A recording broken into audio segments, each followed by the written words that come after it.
Shri Ganesha Sharada Gurubhyo Namaha Uttaram Yat Samudrasya Himadreschaiva Dakshinam Varsham Tad Bharatam Nama Bharati Yatra Santatihi.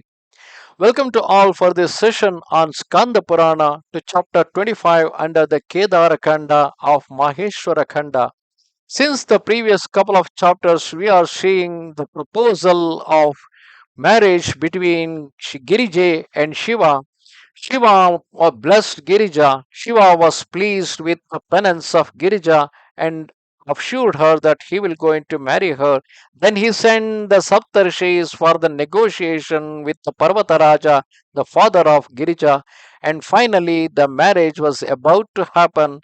Shankara invited Vishnu, Brahma, and all other deities to help him and accompany him for the marriage. Similarly, Parvataraja on the other side, the help of Vishwakarma and built a wonderful Kalyana Mandapa for the sake of marriage of Girija and Shankara. Lomasha continued the story. Lomasha said, all of them well received and welcomed by Himadri stayed there along with the retinues and vehicles. Those devas were highly delighted. There itself a mansion of great dimension was built by Vishwakarma for the residence of self-born god, that is Brahma. It was endowed with excessive refulgence. Similarly, another about that shone well was very charming and of variegated features and equipments was made by Twastra. It was revered for Vishnu. He himself built a very beautiful Chandi Graha, a common parlor. Similarly, he built a huge white mansion of great luster, well adored by the excellent devas. It was made resplendent with a great luster of Kailasa Lakshmi, the presiding deity of the fortune of Kailasa. It was there that Shambhu was accommodated by Himadri, making it well furnished through his ample resources. In the meantime, Mena came there along with the groups of friends and attendants and surrounded by sages in order to perform the Nirajana rite, a ceremonial waving of lights to Shambhu. The entire space of the three worlds was filled with the sound of musical instruments. Nirajana rite was performed for the ascetic, for that ascetic, that is Shiva. The great chaste lady Mena looked at the bridegroom and knew his special characteristics. Recollecting what had been said by Girija, Mena was struck with wonder. I see that the handsome features of Parameshti Mahesha are far more beautiful than what had been formerly said by Parvati in my presence. Now the handsomeness of Mahesha, which cannot be described, has been seen by me. Struck with wonder, thus Mena went back surrounded by the wives of Brahmanas. There Parvati was seated, being attended upon by friends and married Brahmana ladies. The lady of excellent complexion appeared splendid with a pair of clothes that had not yet been washed, because it is fresh from the loom. Her body was very excellent and divine, as it was rendered splendid by various kinds of gems and jewels. It was liked by the goddess. It shone with the greatest glory. The daughter of the mountain wore a necklace embellished with divine gems and jewels, as well as very valuable bangles of pure gold. Seated there, Parvati was meditating upon Parameshwara. In the meantime, Garga spoke these words: O clever ones, bring Shambhu quickly to our mansion. First, at this time, is this auspicious time for the celebration of the marriage. On hearing the words of noble souled Garga, all the mountains stood up along with their wives.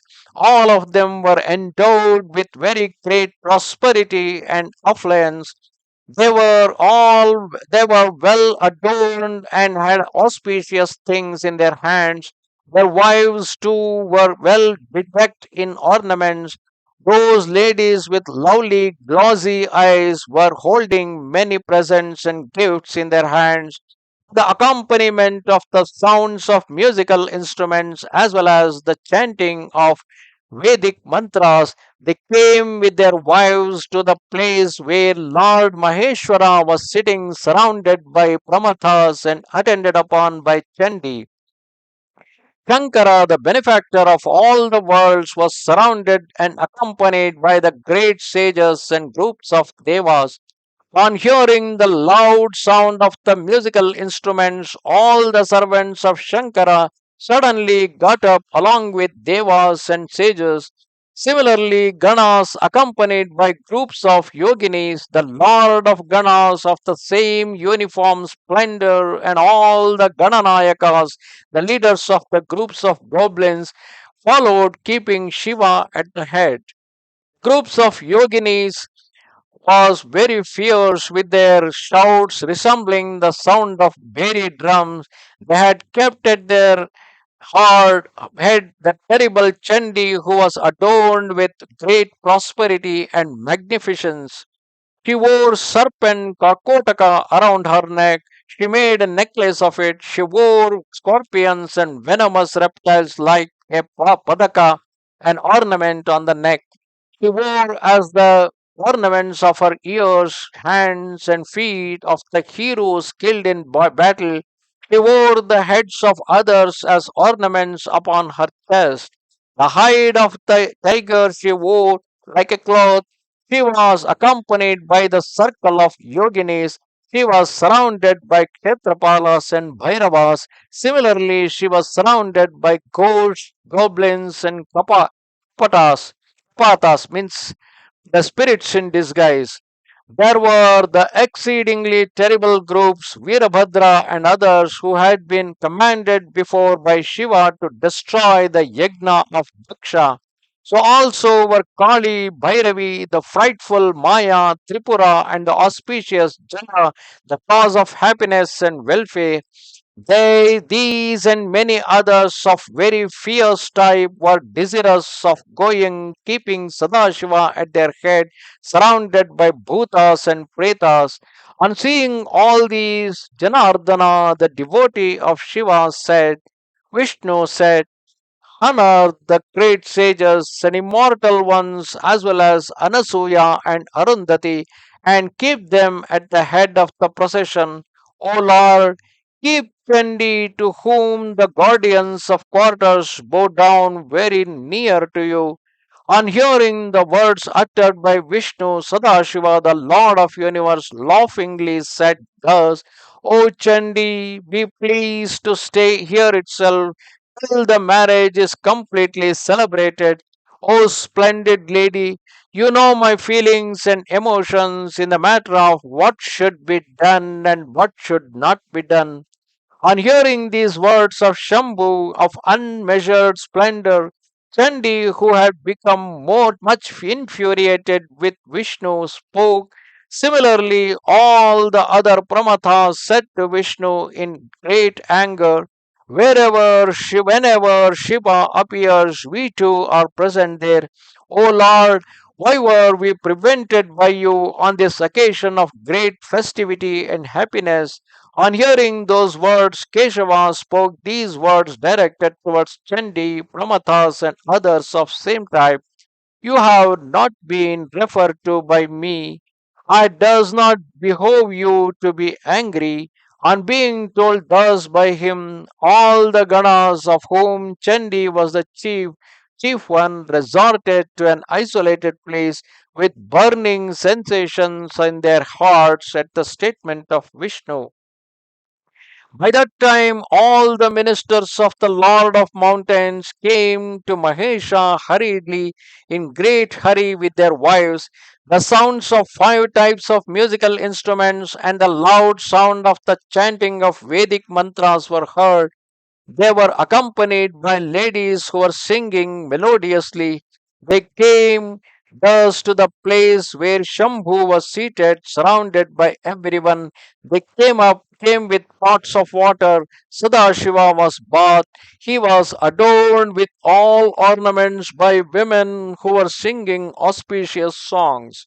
The sages, devas, Gandharvas, and others, the excellent mountains, and the women who were well adored, went in front of Shambhu with a great umbrella held over the head of Shiva, shone very well. He was fanned with chauris. He had a crown with which he shone excessively. Brahma, Vishnu, Chandra, and the guardians of the quarters went ahead, endowed with great refulgence. They too shone well. Conchs, berries, Putahas, Anakas, Gomukas, the varieties of drums were sounded. Musicians too accompanied the party.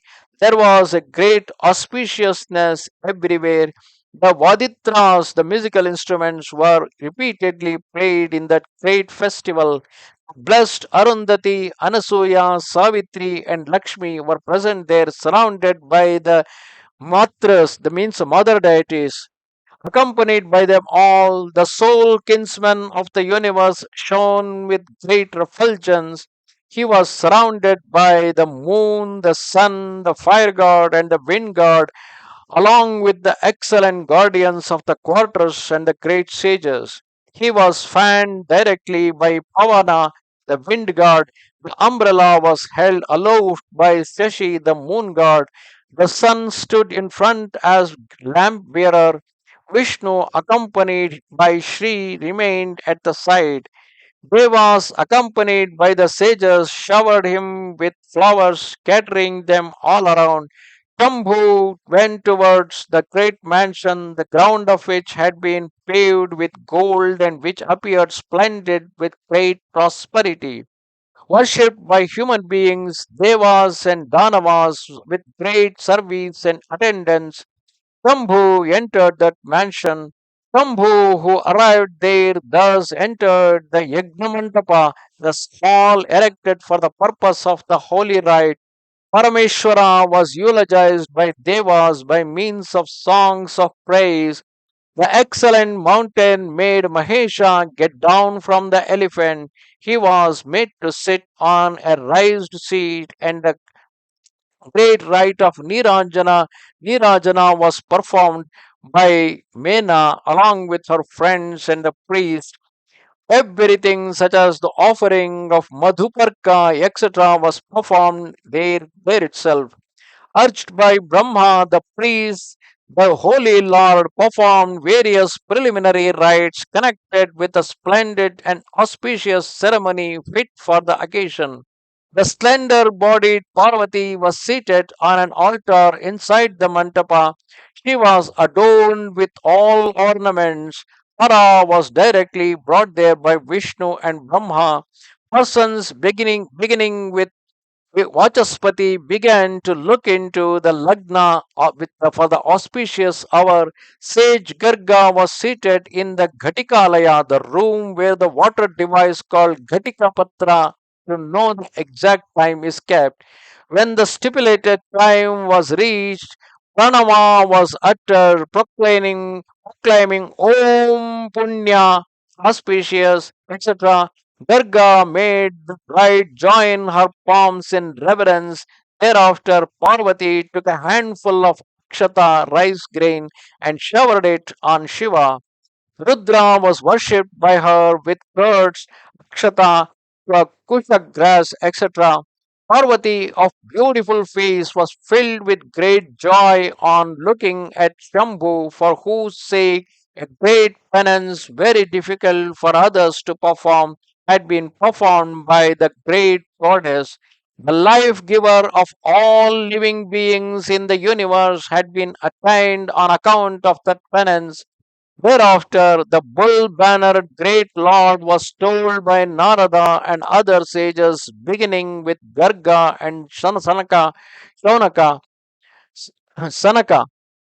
O three-eyed one, worship Parvati reciprocally. Then that slender-bodied lady was worshipped with Arghya, Akshata, and other things. being worshipped by each other, Parvati and Parameshwara constituting the universe, shone then very much. They were covered with the glory of the three worlds. They looked at each other lovingly. The divine couple, the great goddess and the god, was then honored by means of Nirajana rite by Lakshmi and Savitri, particularly as well as by Arundhati. Similarly, Anasuya looked affectionately at Shambhu and Parvati of great renown and performed Nirajana rite with pleasure and love displayed in her eyes. Similarly, all the Brahmana ladies performed the Nirajana rite again and again. All of them laughed joyously on looking at the chaste lady and Shambhu. Romasha said, in the meantime, urged by the preceptor Garga, Himalaya, accompanied by Mena, began the rite of offering the virgin, which is known as Kanyadana. Mena, the better half of Himadri, the highly fortunate lady adorned with all the ornaments, took up the golden pot. Then Vishwanatha, the bestower of boons, was told by Himadri, after due consultation with Brahma, Vishnu, and the noble soul preceptor Garga, I am today performing the rite of offering the virgin to the trident bearing Lord of Devas. O Brahmanas, may the procedural mantras suitable for this occasion be recited. Agreeing that it should be so, the excellent Brahmanas who were aware of the proper time of the ceremony, they said, O dear one, let your gotra and lineage be mentioned. O highly fortunate one, say, on hearing these words, the pleasant faced one turned his face away. One who should not be bewailed attained a pitiable state. Lord Mahesha, who had a pitiable face when he had no reply to offer, was seen in such a state by the excellent suras, sages, and groups of Gandharvas, Yakshas, ascetics, and Siddhas. Then Narada did something funny. Narada, the son of Brahma, took out his veena. Then the intelligent one was prevented by, O holy Lord, do not play your lute. On being requested thus by mountain, Narada spoke these words. Baba was directly asked by you to mention his gotra. O mountain, his gotra and family is Nada, the pure sound alone. Shambhu is well established in him, hence Shambhu is identical with Nada. Hence, O scorcher of enemies, this veena is played now by me. O Parvata, Devas, beginning with Brahma, do not know his gotra and family. What then to say of others? You are confounded. You do not know anything about what should be said or what should not be said. All worldly objects are external to Mahesha. O mountain, whatever is originated, whatever has a birth becomes dead. There is no doubt about it. This Virupaksha, one with uneven eyes, is devoid of form and feature. Hence, he is called Akulina, one having no family.